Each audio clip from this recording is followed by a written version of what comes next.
Mike. Do you have any update on whether James Daniels and Storm Duck will be out long term? It looks with James, it's not season ending. It's not. He won't be available this week. It looks to be a couple weeks, and we're evaluating um, the timeline and if there's any roster management with that. But right now, as we know, it will be a couple weeks. And Storm Duck. Storm Duck will also be a couple weeks. And how about Austin Jackson? Still finding out some more information on him, and in regards to his toe. And then Benito Jones. It looks like Benito's in a week to week category. I I wouldn't rule him totally out for this game, but I wouldn't rule him in either. We'll see how time progresses. And is there anyone in concussion protocol after yesterday? No, there's not. Not getting to the run game was the biggest factor in that the turnovers, time of possession, and also the big lead that the Colts took. Well, no, I think the biggest issue was that 4 out of the first 5 drives were turnovers, and 24 points came off those turnovers. So, in situations like that, it is, and in those situations, if you're, not only failing in one phase but in multiple phases, and then you're not getting off the field, you're not going to have any plays. We had like 48 plays, so it was tough to get any sort of balance of anything based on didn't earn more. There was a stat highlighted by Daniel Watson that it's now 1 full calendar year since Tyreek Hill's last 30-yard reception down the field. I guess my question is how? Well, there's he hasn't caught a 30-yard reception for a multitude of reasons.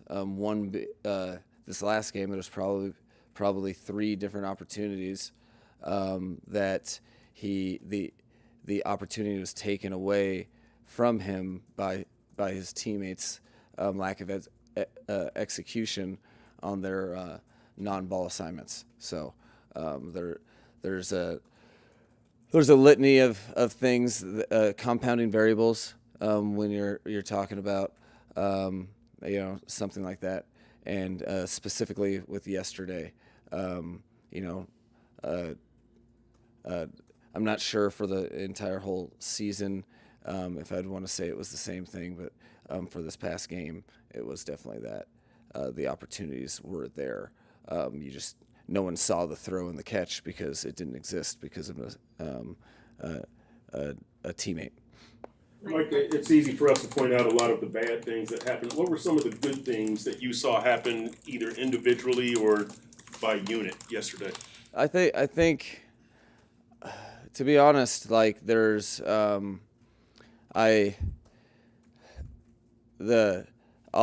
I think the positive is that that was a miserable experience. It was embarrassing, flat out.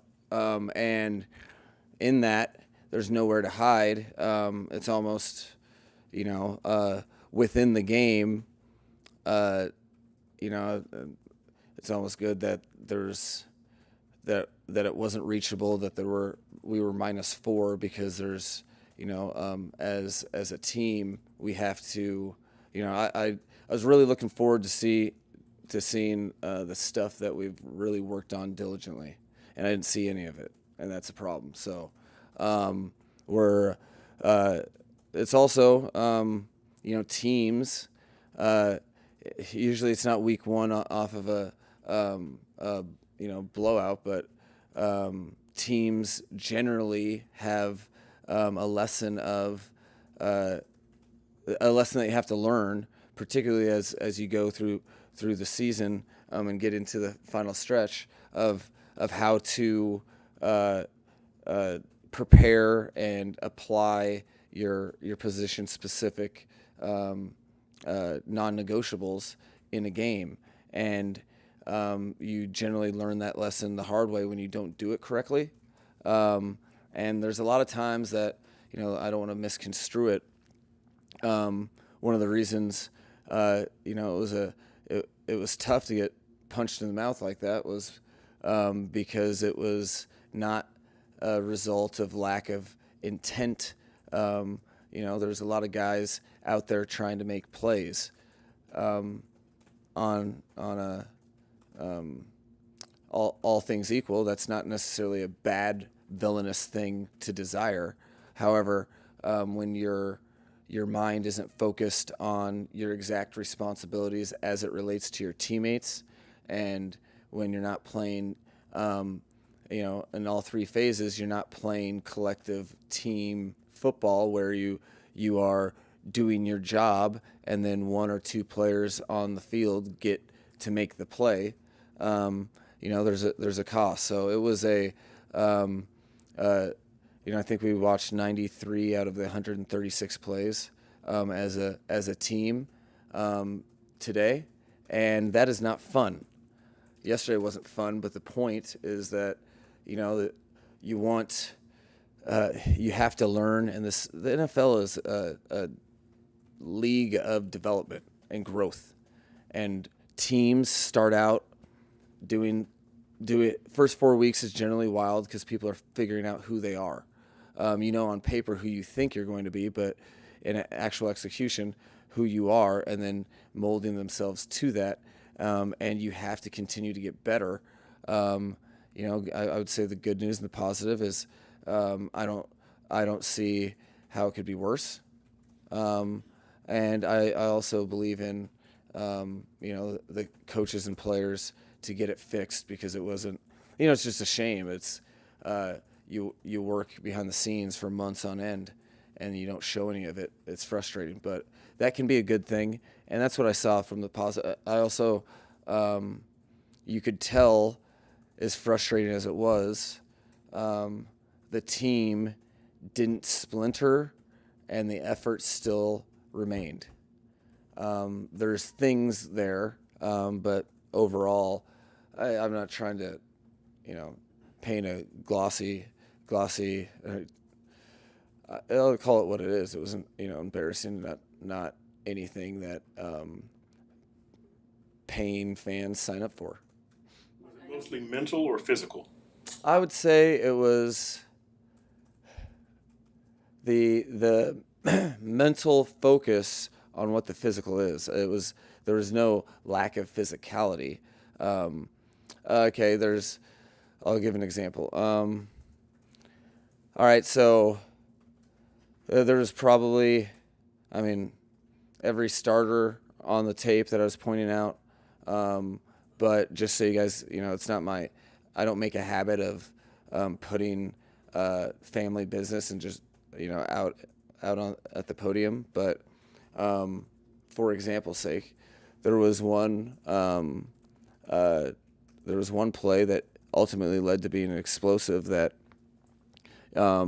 the utmost dependable player, Zach Sealer, in an attempt to get a sack at the final stage of pass rush, kind of voids his pass rush lane.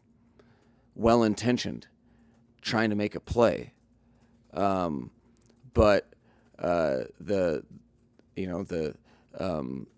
dropping of rush lanes allows for an explosive that you have to learn how to, with new teammates, play with them and lean on them and trust them. So we have a very close team that I think was caught by surprise, and I think that's because their play wasn't as close as on game day as one would like. So back on the grind. Sole focus is on fixing that and nothing else, because if we're going to work diligently at our craft and technique and fundamentals, we should actually use it in games. I think that's important. How did you evaluate Keon Smith's play, and will you continue to roll with him at right guard as this another couple of games? I think I thought he did a very good job in there. He got more and more comfortable. And I think in the last drive or two, he was able to do some pass sets that his feet connected with his hands in terms of timing, and he shocked the defender on the line of scrimmage. So there's some positive stuff from his game, and there's some details like every player I would say had where they can very much improve, which is why they employ coaches, is to find those things and then improve them, and counting on our guys to lean into all those things and get our game ready for Sundays like it should be. I know you've said that you guys don't pay much attention to outside noise and narratives, but I guess for people who may be concerned about the direction of this team, direction of this franchise, given how long it's been since the last playoff win, given how last season ended and now yesterday's performance, what would your response to them be? Yeah, I mean, that you're saying fans are frustrated for a loss that they like us would have don't think that's acceptable. So I mean, I don't really.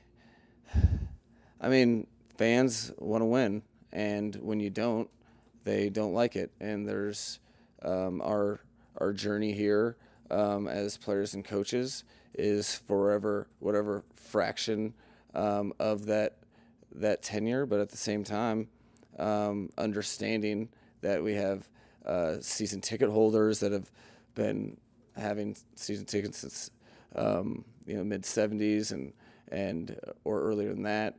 The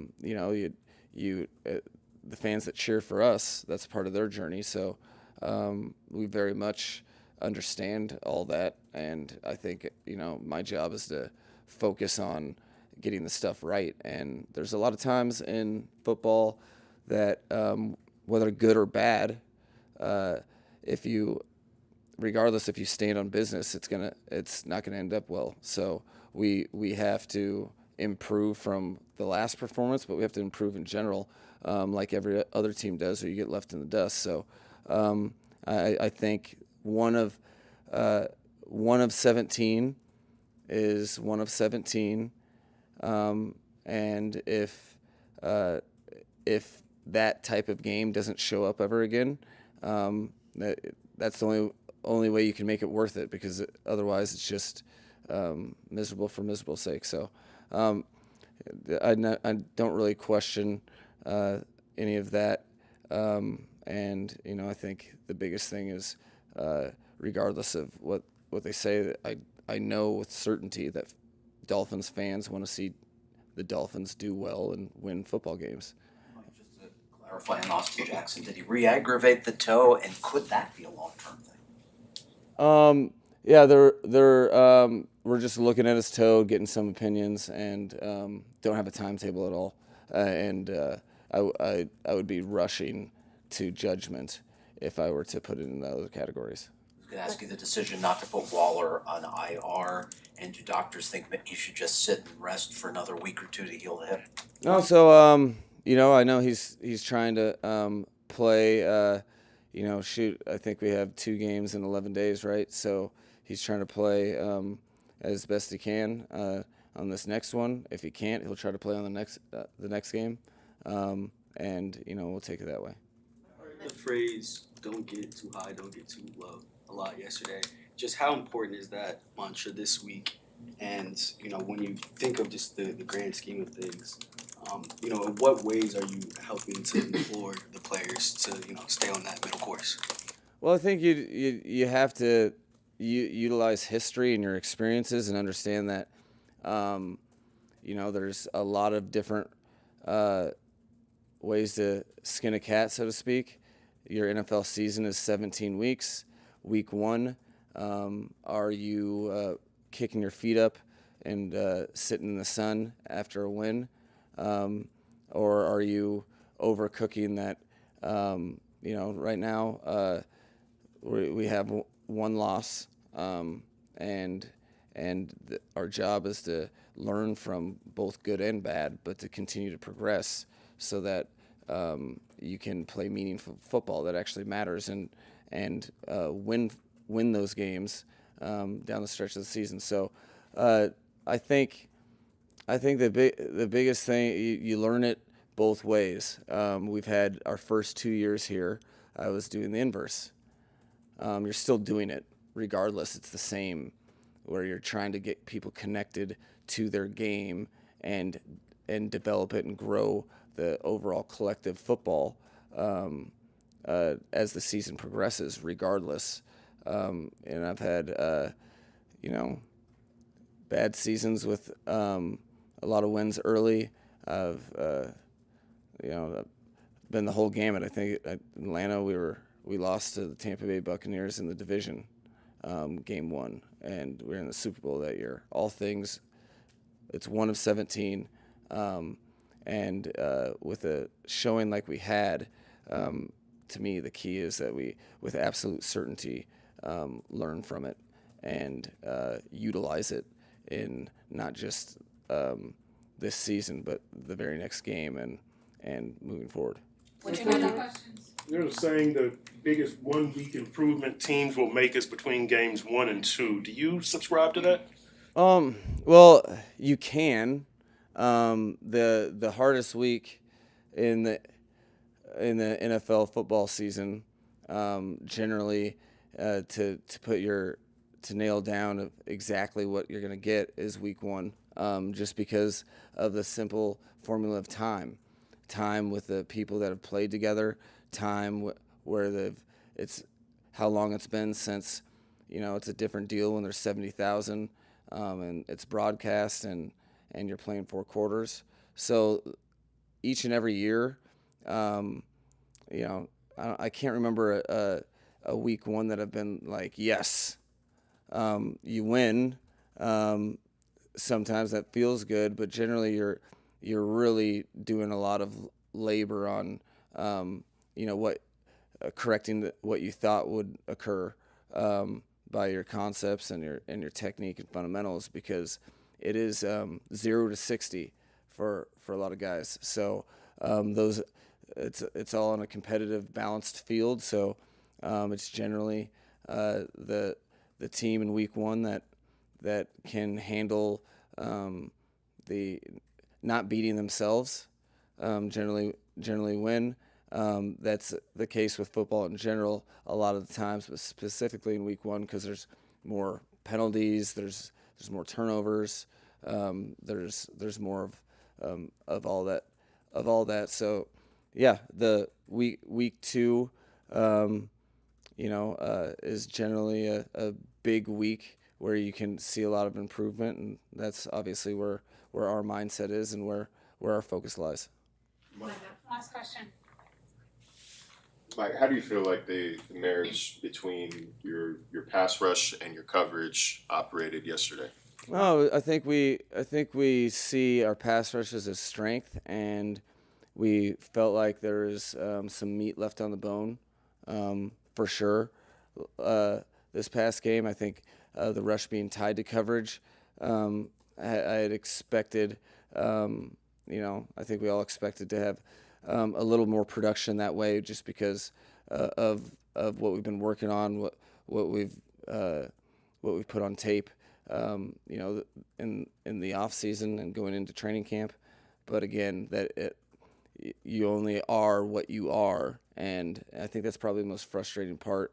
Is our guys knew that we had the opportunity to have a game where we could show what we've been working on. We didn't.